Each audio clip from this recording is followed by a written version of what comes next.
এইখন ঔজাৰী খেলপথাৰ।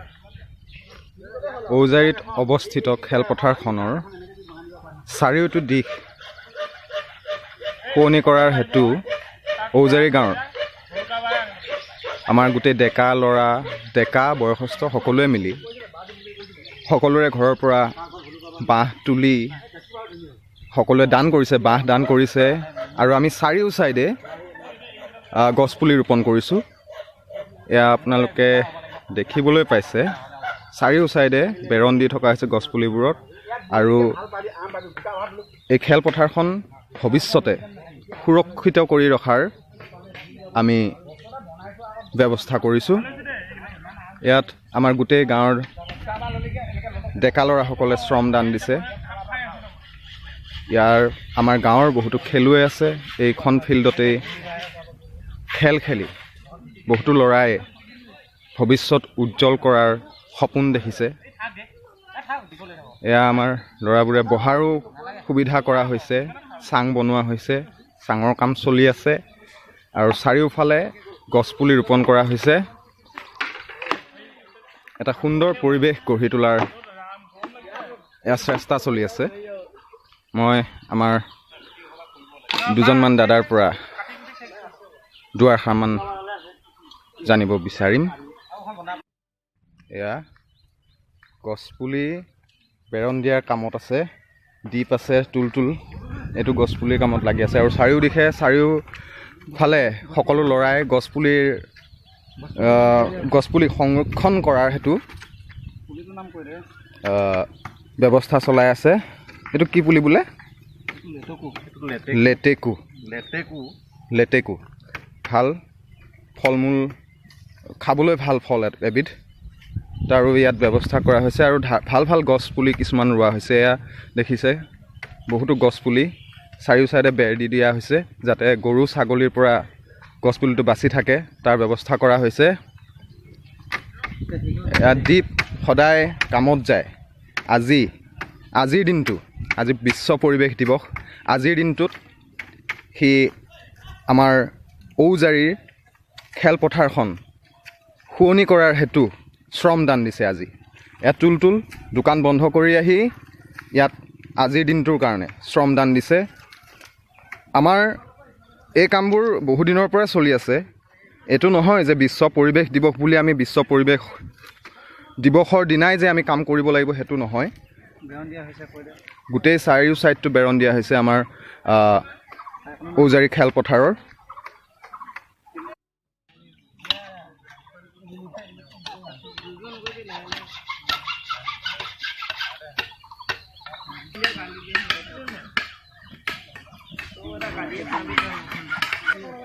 ঔজাৰী খেলপথাৰৰ বাবে কি কি কৰা হৈছে বাৰু কওকচোন? আমি প্ৰথম দিনা বেৰণ দিয়া কাৰ্যসূচীটো ল'লোঁ। মদাৰ গছৰ ঠাল ঠেঙুলি কাটি, লগতে আহত গছৰ ঠাল ঠেঙুলি কাটি আমি বেৰ দিলোঁ। তাৰ লগে লগে আমি মাণিপুৰ নাৰ্চাৰীৰ পৰা আনি যি গছপুলি আনিছিলোঁ, সেই গছপুলি ৰোপণ কৰিলোঁ। প্ৰায় আমাৰ 10-15 দিন ধৰি কাম কৰি আছোঁ, এদিন দুদিন গেপ দি সেইখিনি গছপুলি ৰোপণ কৰিছোঁ। তাৰ লগালগ আজি আমি খেলপথাৰ আবেলিটো ল'ৰাবিলাকে খেলে।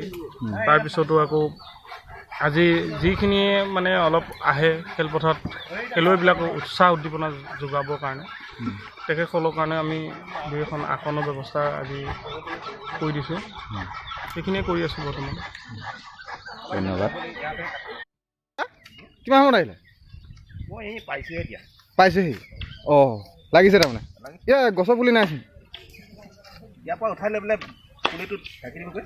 অঁ, ঠিক ধুনীয়া। এইটো ছিষ্টেমটো ভাল লাগিছে। বহুতে কৈছে পুলি নাই, একো নাই, কিয় বেৰি আছে? অঁ, চাব মোৰ মাথাত লাগিব। মই কৈছোঁ পুলি নাই, মই ইয়াত বনাইহে লৈছোঁ। অঁ, তাৰমানে হেৰি আৰু ৰেডিমেড ছিষ্টেম টাইপৰ। অঁ, তাৰমানে ল'ৰাবিলাকে বুজি পোৱা নাছিলে। এতিয়া হয়তো বুজি পাব আৰু। বাৰু এই পৰিৱেশটো কেনেকুৱা লাগিছে এতিয়া? ভাল লাগিছে ন? সেইকাৰণে ময়ো ৰ'ব নোৱাৰিলোঁ না। এতিয়া ল'ৰাবিলাকক দেখি সেইকাৰণে ময়ো গা উঠিছে আৰু। সঁচাই ভাল লাগিছে। আমাৰ খেলপথাৰখনৰ চাৰিও চাইডটো সুন্দৰ হৈছে, হয়নে? আৰু গছ পুলিবিলাকতো ডাঙৰ হ'লে আৰু সুন্দৰ দেখিব যিহেতু আমাৰ ইয়াত আছে বহুত কেইজোপা আহঁত গছ আছে লোকেল মানুহখিনিয়ে যদি অকণমান চোৱা চিতা কৰে হয় বহুতখিনি ভাল হ'ব আৰু লোকেল মানেতো চবেই লোকেল ওচৰৰ পাজৰ মানুহখিনিয়ে অঁ সেইখিনিয়ে চোৱা চিতা কৰিলে ভাল লাগিব ধুনীয়া কেনেকুৱা হৈছে ধুনীয়া হৈছে লাগি থাকক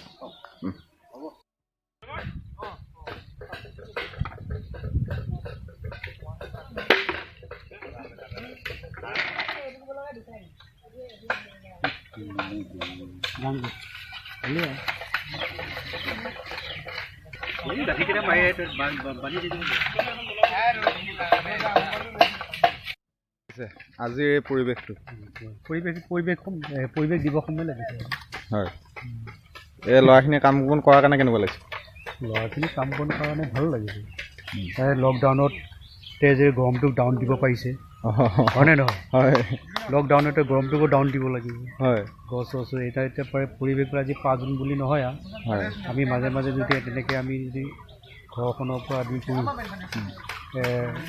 গাঁওখন বা অঞ্চলটো এনেকৈ যদি আমি সজাগতা আনো তেতিয়াহ'লে আমাৰ ভৱিষ্যতৰে বায়ুমণ্ডলটো খুব অনুকূল হ'ব পৰিৱেশটো ভাল হ'ব জীৱ জন্তুৰ কাৰণে ভাল হ'ব লগতে প্ৰজন্মৰ কাৰণে ভাল হ'ব এইখিনিয়ে ধন্যবাদ এয়া আছিল আমাৰ মাজত শিক্ষক শ্ৰীযুত বাপুৰাম বৰদলৈ বিশিষ্ট সমাজকৰ্মী লগতে সাংস্কৃতিক দিশত তেখেতে বহুত সহায় সহযোগিতা আগবঢ়ায় আমাৰ ল'ৰাখিনিৰ লগত ধন্যবাদ থাকিল তেওঁলোক আমাৰ এক্স আৰ্মি তেখেতে আমাৰ লগত সহযোগ কৰিছে আমাৰ এই খেলপথাৰখনৰ পৰিৱেশটো সুন্দৰ কৰাত তেখেতে সহযোগ কৰিছে তেখেতৰ পৰা জানিব বিচাৰোঁ কেনেকুৱা লাগিছে এনেকুৱা মানে ৰাজহুৱা কামত সহায় সহযোগ কৰি পেলাই ৰাজহুৱা কাম বুলি এতিয়াৰ পৰা নাই সৰুৰে পৰা বা চাকৰি নকৰা আগতো এনেকৈ কৰি খুব ভাল পাওঁ পৰিৱেশ এটা ভাল হয় ল'ৰা ছোৱালীবিলাকৰ মন সদায় মানে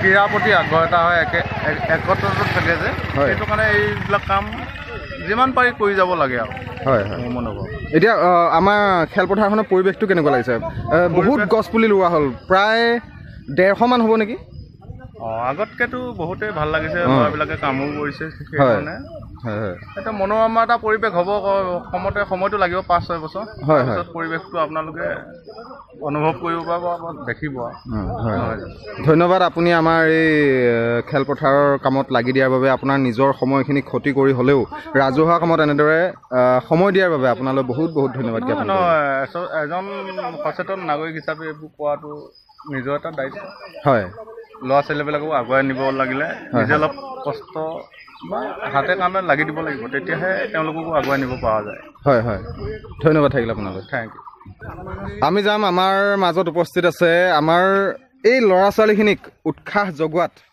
সহায় কৰিছে দেৱাশিষ বৰদলৈ দেৱাশিষ পাটৰ ক্ষমা কৰিব দেৱাশিষ পাটৰ তেখেতে অলৰেডি এখন স্কুলত কৰ্মৰত অৱস্থাত আছে হয়নে হয় কেনেকুৱা লাগিছে এনেকুৱা সহায় সহযোগিতা আগবঢ়াই পেলাই কেনেকুৱা লাগিছে বহুত ভাল লাগিছে একচুৱেলি আমাৰ উজাই গাঁও যিখিনি উঠি অহা যুৱক তেওঁলোকে বহুত কৰ্ম কৰি ভাল পায় আৰু এটা বহুত সুন্দৰ প্ৰচেষ্টা এটা আৰু তেওঁলোক সকলোৱে আহি আজি প্ৰায় 40 জন মান ল'ৰা গোট খাইছে এইটো আচৰিত কথা মানে গোটেই গাঁৱৰ 40 জন ল'ৰা লগ লাগি ইমান ধুনীয়া এটা কাম কৰিছে আৰু নিজৰ কাৰণে নহয় সমাজৰ কাৰণে প্ৰকৃতিৰ কাৰণে অতি ভাল কথা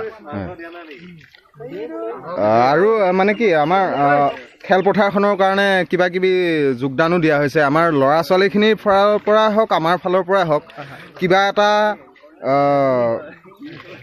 সহায় সহযোগিতা কৰি পেলাই খেলি থাকিব পৰাকৈ কিবা এটা আজি মই গম পালোঁ ফুটবল এটা দান দিয়া হৈছে আমাৰ যিখিনি উঠি অহা ল'ৰা ছোৱালী তেখেতসকলে খেলি পেলাই ভৱিষ্যত উজ্জ্বল কৰাৰ কাৰণে এটা ফুটবল অনুদান কৰা হৈছে তাৰ বাবে কি ক'ব তাৰ এতিয়া আমাৰ ইয়াত কথা হৈছে ইয়াত যিখিনি বাঁহ আমি কামত ব্যৱহাৰ কৰিছোঁ সেই বাঁহখিনি আমাৰ গাঁৱৰ মানুহখিনিয়ে নিস্বাৰ্থভাৱে দিছে এটকাও নোলোৱাকৈ ল'ৰাখিনিয়ে গোটেইখিনি শ্ৰম দান কৰিছে কোনো টকা নোলোৱাকৈ নিজে শ্ৰম দান কৰিছে লগতে বাঁহবিলাক দিছে তাৰ উপৰি আমাৰ কিছুমান যুৱকে আমি লগ লাগি কি কৰিছিলোঁ আমাৰ যিখিনি উঠি অহা যুৱক যিখিনি খেলি ভাল পায় তেওঁলোকৰ কাৰণে 2টা ফুটবল দিয়া কথা হৈছিলে আজি এটা ফুটবল প্ৰদান কৰা হ'ল নিজৰ টকাৰ পুলি দালি লগৰখিনি আৰু এটা ফুটবল অতি সোনকালে তেওঁলোকক দিয়া ব্যৱস্থা কৰা হৈছে আৰু লগতে আমাৰ যিখিনি ল'ৰা আহিছে নতুনকৈ সেই ল'ৰাখিনি আমি প্ৰশিক্ষণৰ ব্যৱস্থা এটা হাতত লৈছোঁ। আমাৰ উদীয়মান দুজনমান যুৱক আছে, বাহিৰত খেলা ল'ৰা আছে, সত্যজিৎ বৰদলৈ, বিমল বৰদলৈ, বিধান বৰদলৈ, তেওঁলোকে কৈছে যে তেওঁলোকক প্ৰশিক্ষণ প্ৰদান কৰিব।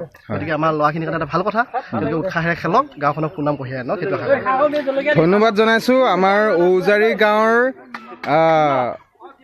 ঔজাৰী আমাৰ গাঁও বুলি পেলাই এটা ফেচবুক পেজ আছে, উইথ আৰু এটা হোৱাটছআপ পেজো আছে। সেই পেজটোৰ পৰা আপুনি মানে কি কয়, আপুনি নেতৃত্ব দিয়াৰ বাবে আপোনালৈ বহুত বহুত ধন্যবাদ জ্ঞাপন কৰিছোঁ। এয়া আছিলে আমাৰ মাজত শিক্ষক, অলৰেডি তেখেতে শিক্ষা প্ৰদান কৰি আছে, শিক্ষকতাৰ কাম কৰি আছে, আৰু আমাৰ গাঁৱৰ ল'ৰা ছোৱালীখিনিৰ বাবে বহুত হিত চিন্তা কৰিছে। তেখেতলৈ আমি বহুত বহুত ধন্যবাদ কৰিছোঁ। ধন্যবাদ দেৱাশিষ পাটৰ। এয়া আমাৰ মাজত উপস্থিত আছে সত্যজিৎ বৰদলৈ। তেখেতে ইতিমধ্যে কেৰেলাৰ হৈ খেলি আমাৰ ঔজাৰী গাঁৱৰ সুনাম কঢ়িয়াই আনিছে। মই তেখেতৰ পৰা দুআষাৰ জানিব বিচাৰিম কি আমাৰ ঔজাৰী গাঁৱৰ খেলপথাৰখনৰ বিষয়ে। কেনেকুৱা লাগিছে এই খেলপথাৰখনৰ মানে কি সৌন্দৰ্যটো বৰ্ধন কৰাত তোমাৰ কেনেকুৱা লাগিছে? ভালে লাগিছে, নিজৰ গ্ৰাউণ্ড যেতিয়া নিজে ঠিক কৰি লৈছোঁ, ভালে লাগিছে। কাৰণ এখন গ্ৰাউণ্ডৰ পৰা খেলি আগবাঢ়ি গৈছোঁ। এতিয়া আৰু যাতে আমাৰ দৰে বা আমাতকৈ ভালকৈ এইবিলাক নতুনকৈ খেলা ল'ৰা ছোৱালীবিলাক আৰু আগলৈ আগবাঢ়ি যায়, যাতে তাৰে চেষ্টা কৰি আছোঁ। মই তোমাৰ পৰা জানিব বিচাৰিম, তুমি কেৰেলাৰ হৈ খেলিছা হয়নে? কেৰেলাৰ হৈ কি কি মেটচ জিকিছা বা তেনেকুৱা কি কাম কৰিছা, মই সেইটো জানিব বিচাৰিম। এতিয়া তুমি তোমাৰ বিষয়ে সম্পূৰ্ণ তুমি নিজে দাঙি ধৰা। এইটো বছৰত কেৰেলা হৈ অসমতে 2টা টুৰ্ণামেণ্ট জিকিলোঁ, এটা বডোচা কাপ আৰু এটা ইণ্ডিপেণ্ডেঞ্চ নগাঁৱত, এটা চেম্পিয়ন হৈছোঁ। তাৰপিছত আৰু কেৰেলা প্ৰিমিয়াৰ লীগ, কেৰেলা টিমো হয়, প্ৰগ্ৰাম হয় কেৰেলা প্ৰিমিয়াৰ লীগত ৰানাৰ, কেৰেলা ব্লাষ্টাৰৰ লগত হৈছোঁ। আৰু তুমি গ'লকিপিং কৰা হয়, আৰু তোমাৰ বলটো চুবলৈ বহুত মানুহে দৌৰি ফুৰে। মই এটা ভিডিঅ' পাইছোঁ, মিছা নহয়, মই এটা ভিডিঅ' পাইছোঁ, তোমাৰ গ'লটো তুমি যিটো গ'ল ষ্টেজৰ পৰা মাৰি দিছা, সেই বলটো চুবলৈ মানুহে দৌৰি ফুৰে।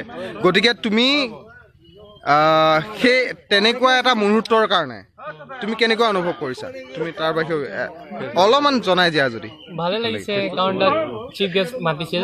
হয় মানে তাতে চিফ গেষ্ট মাতিছিল, সিহঁতৰ মানে তেওঁলোকৰ স্কুলৰ মানে কিবা এটা ফাংচন আছিলে, চিফ গেষ্ট মাতিছিল। তাৰপিছত কৈছে আৰু বলটোত চাইন কৰি মানে পাব্লিকত শ্ব' কৰিবলৈ, তো শ্ব' কৰিছোঁ। ভালে লাগিছে, ইমান ডাঙৰ ইমানবিলাক অডিয়েঞ্চ আছিল তাত, সিহঁতৰ মাজত তেনেকৈ থাকিবলৈ ভালে লাগিছে।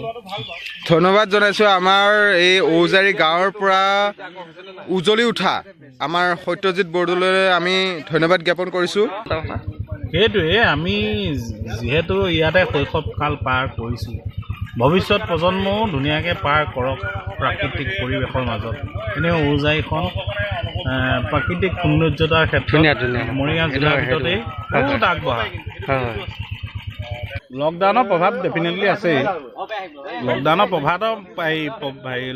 প্ৰভাৱৰ মাজতেই আমাৰ ল'ৰাখিনিয়ে আগৰ পৰা ঐক্যতা আছিলে, ছিনিয়ৰখিনিও আছিলে, এতিয়া জুনিয়ৰখিনিও সেই ঐক্যতা দেখাইছে। গতিকে খুব ভাল কথা।